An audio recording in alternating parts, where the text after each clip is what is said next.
नेपरा के आला हुक्काम ने वफाकी काबीना की लाजमी मंजूरी के बगैर अपनी तनख्वाहों में तकरीबन 3 गुना इजाफा कर दिया है। तमाम रेगुलेटरी बॉडीज के चेयरपर्सन और मेंबर्स आमतौर पर ज्यादा से ज्यादा मैनेजमेंट पोजीशन स्केल 1 के हकदार होते हैं, जिसकी बुनियादी तनख्वाह 6,29,000 रुपए से लेकर 7,72,780 रुपए माहाना होती है। दीगर इनिशिएटिव्स में घर का रेंट 1,46,000 से 2,06,000 रुपए और यूटिलिटीज के लिए भी 35,000 रुपए शामिल होते हैं, जिसके बाद ऑफिशियल्स की मजमूई तनख्वाह 8 लाख से 10 लाख रुपए तक पहुंच जाती है। रेगुलेटरी बॉडी को 10 फरवरी को एक डिटेल्ड सवालनामा भेजा गया था, जिसमें सैलरीज में तरमीम और हुकूमत की मंजूरी तलब की गई थी, लेकिन बार बार याद करवाने के बावजूद भी कोई जवाब नहीं दिया गया। बगैर मंजूरी के इस इजाफे के बाद चेयरमैन नेपरा की मजमूई तनख्वाह अब 32,50,000 रुपए और ऑफिशियल्स की सैलरीज 29,50,000 रुपए तक पहुंच गई है। नेपरा ऑफिशियल्स ने जजेस के जुडिशियल अलाउंस की तर्ज पर अपने लिए माहाना 6,31,000 से 7 लाख रुपए रेगुलेटरी अलाउंस की मंजूरी भी दे दी है।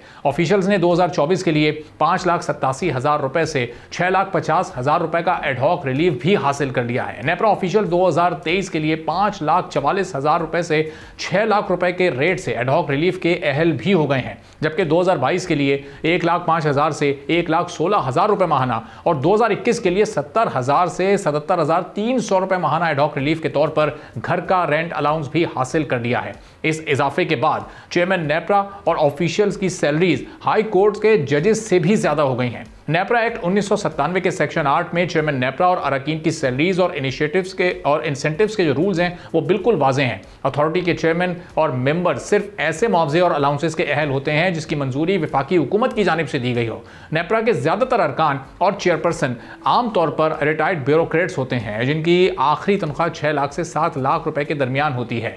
हुकूमत की मंजूरी के बगैर यह इजाफा एक ऐसे वक्त में किया गया जब पावर सेक्टर को बड़े पैमाने पर टेक्निकल, कमर्शियल और डिस्ट्रीब्यूशन के लॉसेस का सामना है। हुकूमत पावर सेक्टर को के कौमी खजाने पर बढ़ते बोझ को कम करने के लिए रिफॉर्म्स की तरफ जा रही है। राइट साइजिंग का अमल शुरू किया गया है। लाइन लॉसेस और रिकवरी के नुकसानात को भी कम किया जा रहा है, लेकिन फिर भी चैलेंजेस अपनी जगह पर मौजूद हैं। माशी माहिरीन पावर सेक्टर के बोझ को मुल्क की इकोनॉमी के लिए एक दलदल करार दे रहे हैं। इस वक्त पावर सेक्टर का गर्दिशी कर्जा 2,381 अरब रुपए तक पहुंच गया है।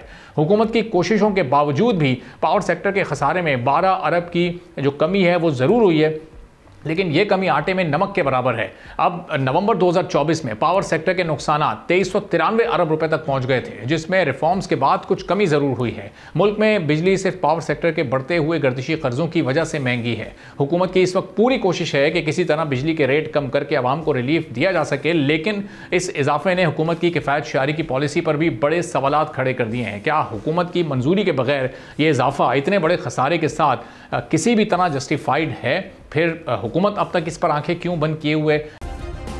सब्सक्राइब करें और बेल दबाएं ताकि कोई खबर रह न जाए।